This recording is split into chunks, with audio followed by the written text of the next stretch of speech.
Welcome to the Healthful Woman podcast. Today's Monday, March 22nd, 2021. On our podcast today, Dr. Rachel Gerber returns to talk about another really interesting topic in fertility, pre-implantation genetic testing. Basically, this is when people undergoing IVF have their embryos tested for certain genetic conditions or mutations prior to implanting them in the uterus. This science has exploded in recent years, and the applications are more than you might think. And it's always fun to talk to Rachel. She's a great balance of smart and funny, which is probably why she's so popular. On Thursday, we're in for a real treat as I'm joined by Instagram sensation Elizabeth Savetsky to talk about fertility and pregnancy loss, letting others know they're not alone. Elizabeth is an influencer with about 180,000 followers on Instagram, and she's been using her platform to bring awareness to fertility and to pregnancy loss. Check her out on Instagram. Her handle's her name, Elizabeth Savetsky. That's Savetsky. And definitely tune in on Thursday for our High Risk Birth Stories podcast to hear her tell her own story. Thanks for listening. Have a great day. Welcome to today's episode of Healthful Woman, a podcast designed to explore topics in women's health at all stages of life. I'm your host, Dr. Nathan Fox, an OBGYN and maternal fetal medicine specialist practicing in New York City. At Healthful Woman, I speak with leaders in the field to help you learn more about women's health, pregnancy, and wellness. All right, Rachel Schwartz Gerber, how you doing from RMA of New York? Welcome back to Healthful Woman podcast. Thank you. I'm happy to be here. This is great. Your podcast in November on egg freezing was a huge success. You said people are just flocking to you to get their eggs frozen. Well, yeah, I've had a couple patients come and say they heard it and that they connected to it and that they, they really enjoyed listening and they wanted to come see me. So that's amazing. It's excellent. Yeah, that's good. And in this weather with 26 inches of snow, I guess it's very temporal to talk about freezing things. That's true. And more to come with the snow. So there was some controversy over the podcast. So one might think that the controversy might be over, reproductive ethics and this and that. But no, it was totally over the title. Further proof that men are useless. You got a lot of flack for that, yes? I did get some people telling me, I don't know if this is going to be taken in the right way, especially for our male patients, since, we do treat both men and women. Right. I was like, it's a joke. It's lighthearted. I am a fan of all sexes of humans. Yes. And also it's like the whole thing when someone writes an article and then there's like a crazy title and they're always like, no, the author doesn't write the title. The editor does it. So you just blame Fox. He picked the title. Well, I picked the title. Yeah. I say I didn't choose it, but I think that it's giving it some, some clicks. So I think that ultimately some buzz. So I think that's good. Excellent. All right. So we're talking about pre-implantation genetic testing. So what is that? Tell our listeners, what are we talking about here? All right. So this is something that's been developed over the last 10 years or so. So it's a somewhat new technology, but has gone quickly and the technologies have just gotten better and better with time. Essentially what we do is, we do IVF stimulation, retrieve eggs, and then combine them with sperm and grow them out into embryos. So, it used to be that we more focused on day 3 embryos when our culture systems, our ability to grow them in our petri dishes, in our incubators wasn't as good. Originally what they were doing is on day 3, taking one cell out of about 8 and actually sending that cell for genetic analysis. And they were able to, tell you, at first they were just looking for Down syndrome and some of the other chromosomes that could produce viable children, that are compatible with life, and to rule those out. But the technology advanced where they would get all, 23 sets of chromosomes, and they were able to tell you, this is likely to be a genetically normal 46XX, which is female, or 46XY, which is male embryo. Right. So that's how it all started. Right. So the concept is for people who are undergoing IVF for either another reason or if they choose to do IVF for this reason, before you decide which embryo to put in, you can sort of select out which ones are genetically I guess, better in a sense, or don't have a specific genetic disease that they're looking for, or to screen for genetic diseases that they may be at risk for, correct? Exactly. Right. So one of the most common reasons why people miscarry or why IVF doesn't work and the embryos don't take is because the genetics or the chromosome numbers of the embryos are not correct. So there's the wrong number of chromosomes, Right. which are your large pieces of DNA that code for, everything that makes us human. Ultimately, what they thought, the original concept was, well, we know that this abnormal chromosome number is a major factor in infertility as women get older. And so if we can actually find these genetically normal embryos from a chromosome standpoint, we can focus our energy on those and potentially have better outcomes than putting in embryos where we don't have that information. Right. And prior to this, or either in conjunction with it, you basically went with how the embryos looked, right? There's certain criteria that this embryo looks healthy.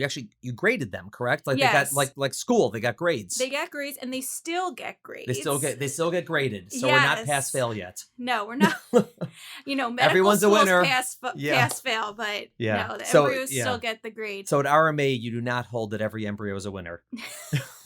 If it produces a baby, it's a winner. Okay. We ultimately, don't care once you have a baby in your arms, we don't really care. And it doesn't mean that, the baby's gonna be any, there's no association between the grade and any like development or features of the baby. It's just, it does help kind of triage which ones are the most likely to implant. Right. So yeah, they still get grades, and people often have more than one genetically normal embryo, in a very good situation. And so, at that point, they might say, just put in the one that looks the best. Right. And amongst your genetically normal embryos. Right. Chromosomally normal embryos. Right. And the way, obviously the people who determine what the grades are, these are what, like the embryologists who work in the lab, and they look under a microscope and they say it's based on how healthy the cells are dividing or whatever. There's some criteria. So the embryologists are like the unsung heroes. Right. No one knows who they are. No one knows who they are. The doctors get to be the faces, but the embryologists are so important. A huge part of what makes a successful IVF program are the embryologists. So that's something that patients definitely focus more potentially on choosing their doctor, but, they really also need to think about choosing a lab. Right. And look at the outcomes of that lab, because the doctor can be, the best doctor in the world. If you don't have the embryology lab behind you, it's going to affect the pregnancy rates. So we also joke that they're like the first babysitters. Right. and it's true, because it's in the lab. I guess that makes the lab is the first daycare. Exactly. So, something like that. It's full board though. They're there the whole time, and potentially for years and years and years when they're frozen. But the embryology lab is saying it's embryologists. So there's, professionals, who are trained to, look at them and handle them. But also, like you're saying, there's just what is the fluid that's in the petri dish, that can make or break how the embryo goes. What is the air quality in the room? What is the, the backup generator like in the room in case the power goes? There's so many things that go into a successful lab that people do not think about, obviously. Yes, all that stuff has been well studied and is a big part of our field. And you can imagine New York, it's expensive to put in place all those systems, but we have it all. And, it's where you spend the money is to make sure you have the right filtration systems and all your generators. And, that's where you focus your finances. So now you have these embryos, and you were saying that when they first started this technology, they would take out one cell on day 3, because at that point it's only like 8 or 10 or 12 cells. 8 to 10. Yeah. So you take out one and you test it, and nowadays it's done later, correct? Exactly. So we now have the technology, and again, the media, the fluid that embryos grow in, everything has advanced so much. Also, our incubators, the air quality, that we are now really able to grow embryos efficiently to day 5. Mm-hmm. And by day 5, I actually mean 5 to 6. We Right. say day 5, but really it encompasses both day 5 and 6. What that means is it becomes, the embryo becomes, has a form that we call a blastocyst. Mm-hmm. And that means that the inner cells, which are going to become the baby ultimately, have kind of separated from the outer cells we call the trophectoderm that's going to become the placenta. So there's already started to be some, identification of which cells are going to be what. Right. Right. So as opposed on day 3, the cells can still all become anything. So they have what we call differentiated into different, destinies. Mm-hmm. On day 5, you now have cells that have been identified as this is going to be the placenta, this is going to be the baby. And then there's fluid in between. So at that point, we now know, we can actually choose to take cells specifically from the area that will become the placenta versus the area that will become the baby. And what's the advantage to that? Is it because it lowers the chance of sort of harming the embryo in the process, or because you could take more cells, or what is it? So at that point, there's about 100 cells. So you now take about 5 from 100 versus 1 from 8. So you're taking fewer. If you were to actually biopsy the inner cell mass, you would ultimately destroy the embryo. Got it. Because, ultimately that you can't replace that. And that's kind of a big question. Does the outer cells actually always match with the inner cells? Because we except in research studies, which are research, done on embryos to figure out some of this science, we assume that the outer cells represent the inner cells. And I think most of the time they do. Yeah, we have conceptually the same thing when we do a CVS. And we do CVS, we're doing a biopsy, at 10, 11, 12, 13 weeks of the placenta. And it's the same thing that 99% of the time, the DNA in the placenta matches the DNA in the baby.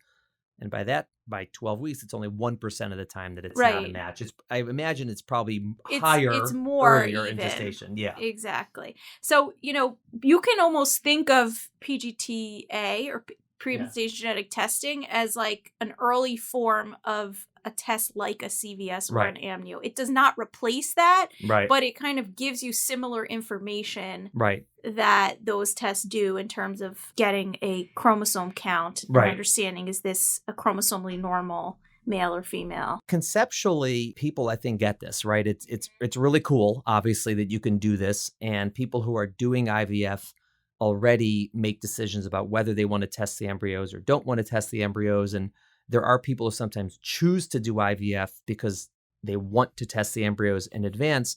But I think some of the confusion is because the type of genetic testing done differs, right? There's different types, and they now have different names, right? We used to call this PGD, Pre-Implantation Genetic Diagnosis. Then we came up with the term PGS, Pre-Implantation Genetic Screening, I believe is the S. And now it's PGT, Pre-Implantation Genetic Testing. But of course, since we're doctors, we have to have subtypes to confuse people. So there's PGT M, PGT SR, and PGT A. So really just to make people confused. Yes. But those essentially are differentiating the 3 reasons someone would have genetic testing. Exactly. So let's go into those 3 reasons. So the PGT-A aneuploidy, which is what you were discussing before. Is it Down syndrome? Is there an extra chromosome, a missing chromosome, something like that? And is that something that's always done, or it's something that people have a choice to do? So it's something that people have a choice to do. And there are certain situations where, it may be advantageous. Some of those situations, commonly what you might hear is if you have a history of recurrent miscarriage. Right. And particularly if you've had miscarriages where you've tested the pregnancy that passed, and that pregnancy had a chromosome abnormality, right? That's one, scenario where it really clearly would have benefit that hopefully if you find a genetically normal embryo, you can overcome that problem. Right. Another thing is just people with advancing reproductive age where we know, after 35 and then as you move through your late 30s, early 40s, just a high percentage of the embryos women make are genetically abnormal. Right. So you could end up wasting time putting those embryos back Right. that are abnormal, or even them implanting and ending in miscarriage, because some of these abnormal embryos will implant, but then ultimately cannot end up in a baby. So you can potentially lose time. Right. So the best... And also it's a lot of heartache and sadness and everything. And it's very difficult for patients. And Right. the patients that had a history of miscarriages are often the ones that feels the most strongly. Right. Because they're scarred. They're scarred, and they're like, if I could do anything that may prevent me from having to go through that again, that's what I want to do. Right. Ultimately, it's really best when you have an option. So an older woman with good egg counts, where you will have a choice. Like, you'll get 4 embryos in a 39-year-old, and 1 to 2 are going to be normal. And, about, let's say 1's going to be normal, 3 are going to be abnormal. Right. You could find that normal one. You find that normal one and not just kind of put in embryos until you get there. And also in the past, they would just, instead of testing, they just would put in all 4. So that's a huge advantage of testing. So, it used to be exactly that, to make up for the fact that so many embryos are genetically abnormal as you get older, in a higher percentage. Well, if you put back more... then, you make up for that. So if you are at 35, let's say, this is what it used to be, you're at about a 50-50. Right. For, if you put in 2, now you kind of are, kind of making up for that 50-50 But 25% of the time you get twins. Exactly. Right. So, and ultimately we were creating a lot of health issues for mothers and babies. Right. The field had to kind of look itself in the mirror and say, are we actually doing something positive for society by, not only twins, triplets, quads. That was the heyday. Between, let's say, 10 and 20 years ago, it was, routinely people would show up, I'm pregnant with quintuplets, I'm pregnant with quadruplets, I'm pregnant with triplets, and then that's when all of the pregnancy reductions start, getting very busy because someone's like, I can't carry 6 babies. Like it's, and so it was a whole situation. And now with the testing, it's much, much lower. You guys are probably putting in 1 embryo almost all the time now, I would imagine. We are one of the, I'd say, most compliant IVF programs I know. Yeah. And that's one of the reasons why I joined, because I was so proud of that. Ultimately, once the field started realizing we're creating all of this, health issues with these multiple pregnancy, we started putting strict guidelines on how many embryos should be transferred by age. Right. But ultimately, and it's very clear from the guideline, if you have a genetically normal embryo, the age goes out the window. Right. Put in 1. You are putting in 1. Right. And so one thing, and there's certainly controversy around PGT testing. Some clinics are more in favor. Some clinics, are less in favor. Some clinics are more like, no, let's just put in more.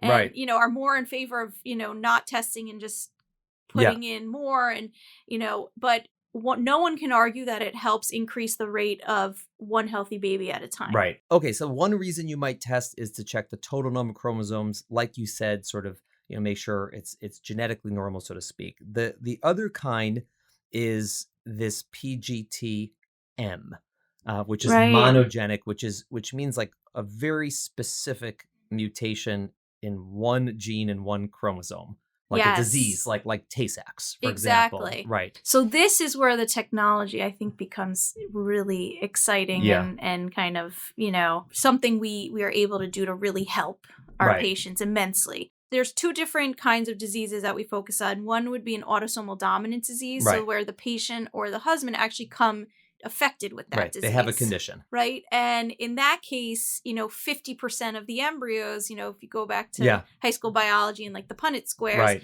So in that case, 50% of the embryos that are even chromosomally normal are going to carry that disease. Right. And an example of this might be some of the hereditary cancer genes, like BRCA. Right. BRCA. Exactly. It's a very personal decision at that point. A lot of people say, well, I have this and I'm happy and I'm living a fulfilled life. They don't want to go through the testing. Others say, me or my husband has this and I really want to prevent my children from having to, to go through whatever medical interventions and risk that comes with it. And then, we basically have these patients meet with a genetic counselor and really go through not just, again, the medical side of it, but a lot of the, psychological kind of emotional side of what Right. this means and, Right. you know, Self-worth and all, all of these. It's Exactly. complicated. So, you know, and we have social workers and a whole Yeah. team that works with people around some of these conditions. And again, some are much more clear than others, especially when you have like adult onset diseases Right. versus something that, you know, is going to be horrific for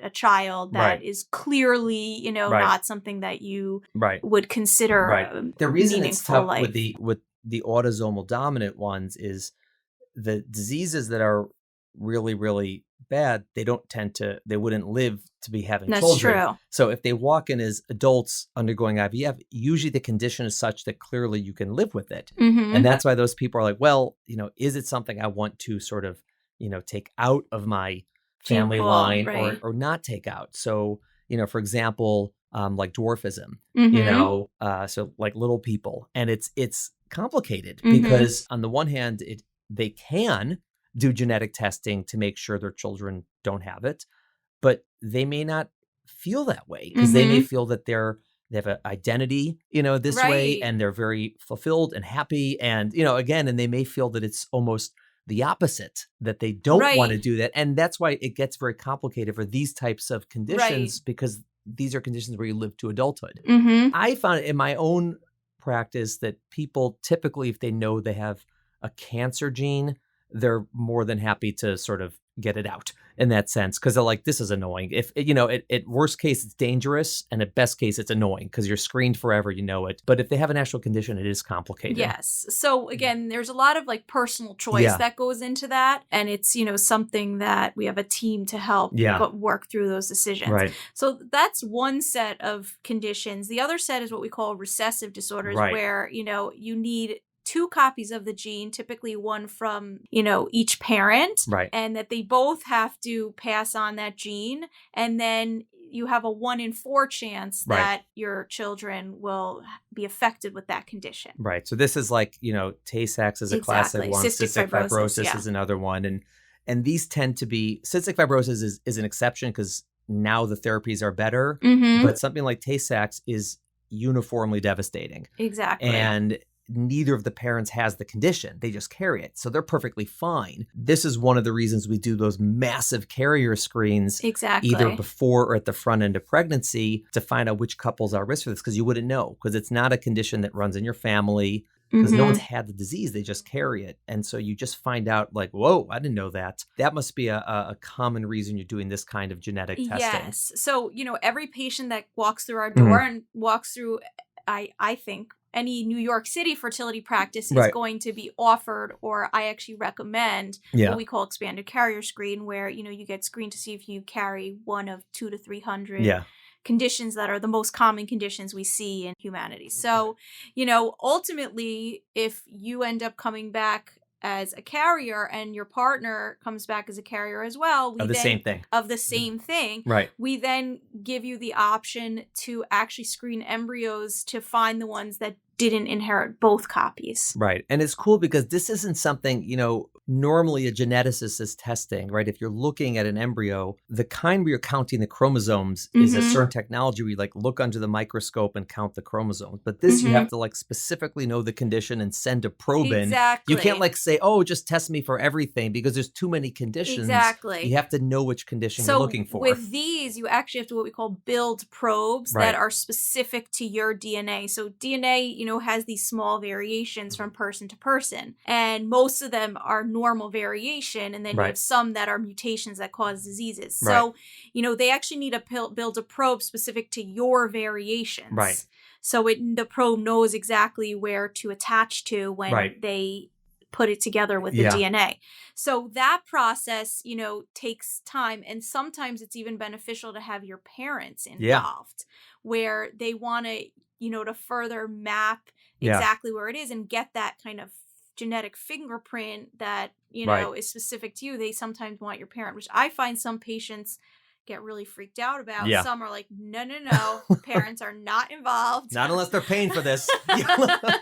Others are more than happy. So, you know, that's another thing. You know, nothing is ever, everything comes with these like layers in our field of, you know, anxiety for people. And another very interesting thing is I always have couples, you know, one could be from India and the other one's from South America, and they'll carry the same thing where you're Yeah. just like, what?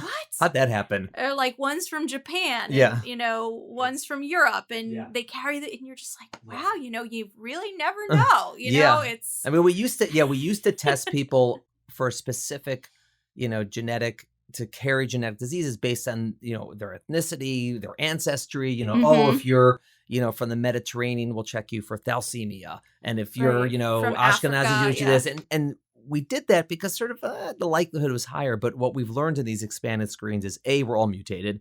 And B, it's just an issue where, and so much of it is random, like you Mhm. said. And You're just like, what? That's a disease from Northern Ireland. You're Yeah. from Japan. I don't know how to explain that, but. Yeah, because these things these things can be passed down for literally hundreds and hundreds of years before it shows up in a family. Because unless you coincidentally, procreate with someone with the same Mhm. mutation, and then still it's 1 out of 4, even Right. on top of that. So that happens. So that's another reason. That's a pretty cool reason, because some of these diseases are really, really devastating. Mhm. And it's something that parents generally don't, wish to do that when they're having IVF. And this is also one of the reasons some people specifically do IVF. Oh, yes. Right. Like they don't need IVF otherwise. They're like, Mhm. I don't want to take a 1 in 4 chance.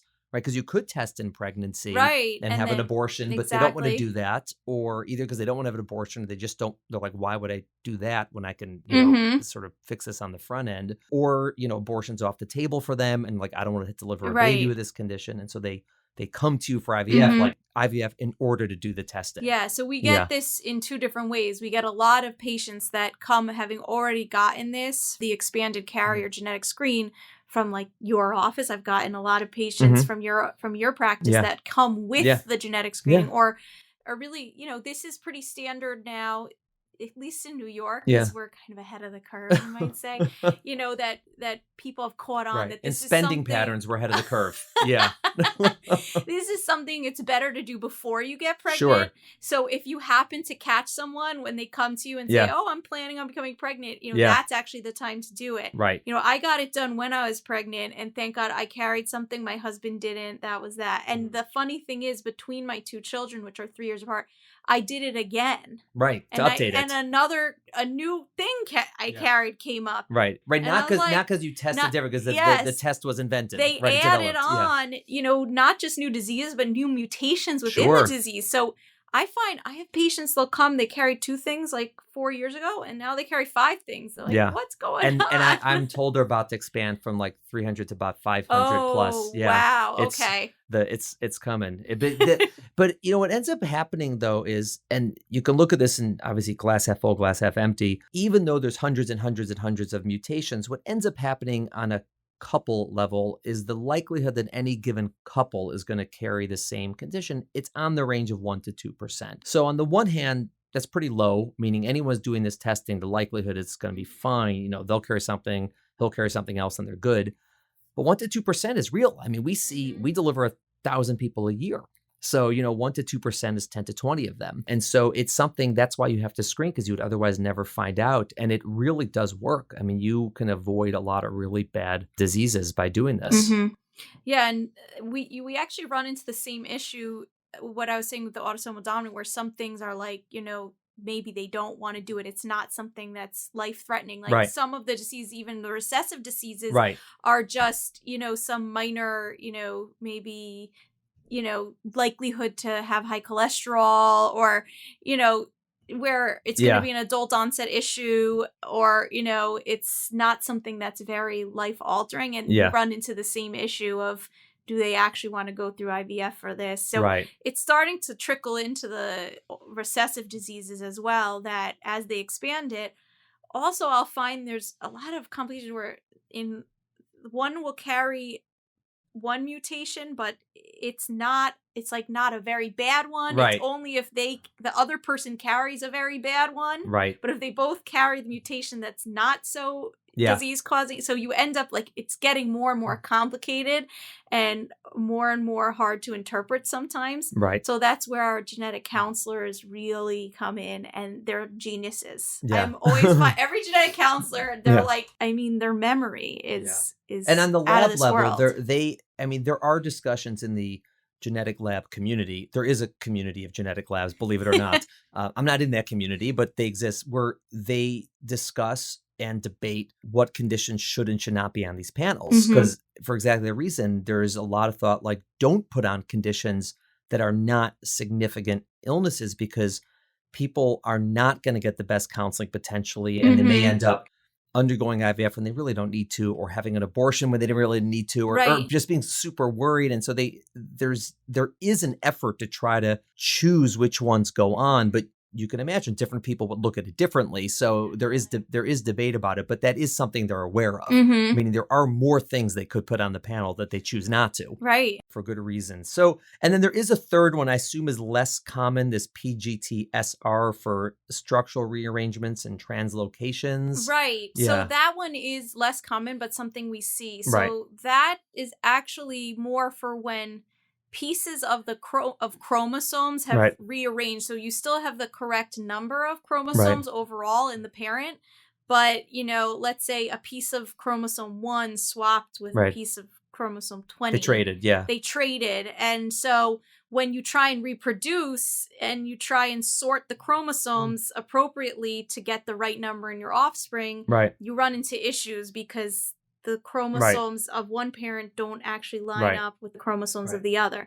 That is a really specific case that, is not, it's more of a, something you hear about in the IVF community, but to the lay person is probably not as important to, or common thing that you'll hear about. It's very specific. It's almost like the PGTM, but instead of a small mutation, it's like a big chunk type of thing, but the same concept. Okay, so question number 1, when you're doing these things, how accurate are they? Right? You're testing the embryo and you're saying this baby has a condition, or this embryo has a condition, this embryo doesn't have the condition. So what is the accuracy? And I assume it differs based on whether you're doing the M for a specific mutation versus the aneuploidy one for like the number of chromosomes. Right. So, nothing is ever 100%. Right. But the PGT-M gets very close. It could be greater than 99% accuracy. It's pretty impressive. But there are situations, like I mentioned, where, maybe they say, if your parent's involved, we can get a couple more percentage points accuracy. Right. But maybe a parent's deceased, or the parent is not, involved, or in. But it's very high. It's either very, way. very high. So there are things like that's one thing I know can make it a little higher, but ultimately it's considered a really excellent test. But the one for aneuploidy, the number of chromosomes, there's a lot of controversy over the accuracy. And why is that? Like, why isn't that like 100% of the time when you test, you'll know this is abnormal, this is normal for the number of chromosomes? So, we're ultimately only as good as our technologies and the ability to, when they do these tests, they amplify the DNA, which means they, replicate it many, many times. And then they use, machines to kind of take out, there's often like noise, they call it. So parts that don't replicate. And, ultimately, you have to rely on the technology, which is not perfect. I know traditionally we were much, the focus was really to make sure that we don't call abnormals normal. Like that was the main priority, that we don't say, oh, this embryo is not affected with Down syndrome or not affected with trisomy 18, like another one that could produce a baby that is has a lot of severe health issues. That was more of what was considered to be, the worst case scenario, is giving someone a reassurance that this is a normal embryo, and then it comes out. So I think we call that the positive predictive value. We were much more concerned at maximizing that to, again, in the high 90s. Right. The thing is that we still recommend the same screening that every other patient goes through who did not have this technology. So we do not say that this replaces first trimester screening for Down syndrome. However, that's done with blood work and ultrasound, and these patients should still be offered CVS and amnio, the same as every pregnant patient should be offered CVS and amnio. So, our societies have been very clear that we need to make sure the OBs know that this is not a replacement for genetic screening. It's a good test with very high rates of it being correct, but we still are humble enough to say, still go through all Right. the normal testing. I think also when you have the DNA of the embryo is originally, right, it's based on the egg and the sperm, right? So that's when the parents. But then the cells start dividing. Mm-hmm. And when the cells start dividing, you're not going to find like a new mutation that shows up in Tay-Sachs, right? But sometimes some of the cells will divide and then two of them will be a little screwy. Like one got an extra, one got a missing. So what happens is like if you're looking for extra and missing chromosomes, and like let's say you take out one cell and it's normal, the assumption is the other 99 cells are also normal, but that might not be true. Right. Or on the flip side, you get one cell that's abnormal, the other 99 aren't necessarily abnormal, because it's not that they're always 100% the same at that point in gestation or whatever, in embryology. And so I think what ends up happening is people sometimes get confused with these things. They're like, well, you know, they put back an abnormal embryo and had a normal baby, or I put in a normal embryo and had a, you know, and I miscarried. And that part, you know, there's something called Mosaicism, which is when not every cell is the same. And so when we're human adults, that happens, but it's very rare. But when you're an embryo, it's much more common. Yes. Yeah. So this is something that as the technologies for reading the DNA have gotten better, you know, every advancement comes with its own set of challenges. It's gotten better, but now it's gotten so good that we can sometimes even identify different genetics, cell lines within one embryo. And there's still actually an argument how much of it is really, again, just the technology, an issue with the technology versus real mosaicism. But no one argues that there is definitely something called mosaicism where you actually have cells with different genetic makeups within the same embryo. Right. But people argue how much mosaicism actually exists. So people argue that, but everyone agrees that there is some amount of mosaicism. And this is where the counseling can become very complicated. And for patients who are not, you know, again, they get like a real crash course in embryology and in genetics. And, you know, you get the feeling like sometimes we just have so much information that you're like, how much is too much? So essentially, when we have mosaic embryos, we used to, and some still do, say these are abnormal, we will not transfer them. Right. Slowly, some clinics and some kind of pioneers have said, you know what, some of these cells are normal. Who's to say the normal ones won't end up dividing at a more rapid pace and kind of dictate the future of this embryo? And they, you know, went forward and started transferring this embryo. So there's now, you know, hundreds to thousands of mosaic embryos that have been transferred. Yeah. And really what we know is that they have a lower live birth rate. Right. So, you know, they're less likely to implant, but when they do end up in a live birth, they are really finding that they end up in genetically normal babies. We just delivered, you know, a baby that was from a mosaic embryo. Fine, everything's good. It's it's interesting because if, according to my understanding is, you know, when they take out, let's say 5 cells or they take out a bunch of cells, if as long as 80% of them are normal, they call the embryo normal, meaning that it's assumed that up to 19% of the cells will be abnormal. So technically they're all mosaic. They just say, well, it's low enough that it's fine. Well, that they actually consider noise from the technology. Exactly. That they said past 80%, you know, we can't, you know, use, you know, past that, we're not going to call it abnormal. Right. And if on the other end, if 80% are abnormal, they just say it's abnormal. Right. But 20 to 80%, that's a wide range in the mosaics. You can imagine that there are definitely people who are 60, 70, 75% normal. They call mosaic that probably will be fine, or like, you know, and on the, you know, and you have to just look at those and decide. This is where, you know, again, our genetic counselors come in. So if you're mosaic trisomy 21, you know, that's Down syndrome, you know, or mosaic trisomy 18 or 13, which are other genetic conditions that could end up in a live birth. Those are not embryos that we would implant because they're not going to miscarry necessarily. Right, Like a 'cause what trisomy if- 2 would Right. not, you wouldn't have a baby, you would just Exactly. miscarry. So we implant ones that it's an all or nothing, we Right. call it, that it's either going to miscarry or be a genetically normal Right. baby. That makes a lot of sense. And so we have already guidelines that our society put out that really already tell us, these are the ones that are safer for transfer, and these are the ones to avoid. With this, the one thing we didn't mention, which is doing this, parents can select whether they're going to have, a boy or girl, XY or XX. Yes. 2 questions for you. Number 1, how many people ask you to do IVF specifically for that reason? Like, I have 3 girls, I want to have a boy, let's do IVF and do it. And the second question is for everybody else who's just having IVF, how much does that come into play? Doing IVF specifically for sex selection is something that is not that common, but we do see. And I have some patients who have come to me for that. The other question, if people are doing IVF anyways, it's a part of almost every consultation that it's brought up and spoken about. And there's some, at least, conversation or interest that the patient, or opinion that the patient has about it.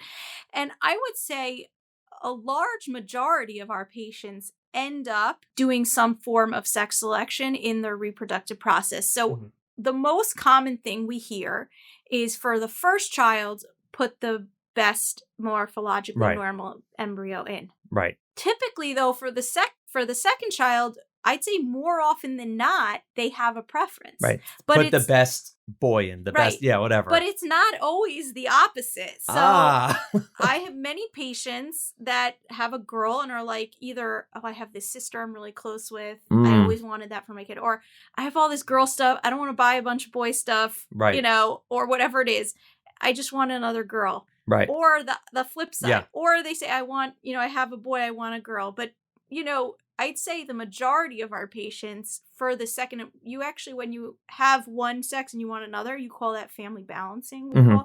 So this concept of family balancing is something that, the majority of our patients end up doing. Right. Either the family balancing is choosing the other sex, but we get a lot that are happy with what they have and just want to go with that. Do you ever have any situations where you start feeling troubled, like ethically, over the sex selection? And maybe again, everyone's got their own reasons, but where sometimes someone will say something, you're like, ooh, like that seems like a very strange reason or something like that. So, the whole concept of sex selection has ethically gone through stages in the US. It used to be ethically frowned upon in our field, and it's come to the point where it used to then move to, well, if you're doing IVF anyways, then it's reasonable, versus but to do IVF for that was maybe people found ethically troubling. But now we've come to the point where we think believe in patient autonomy, and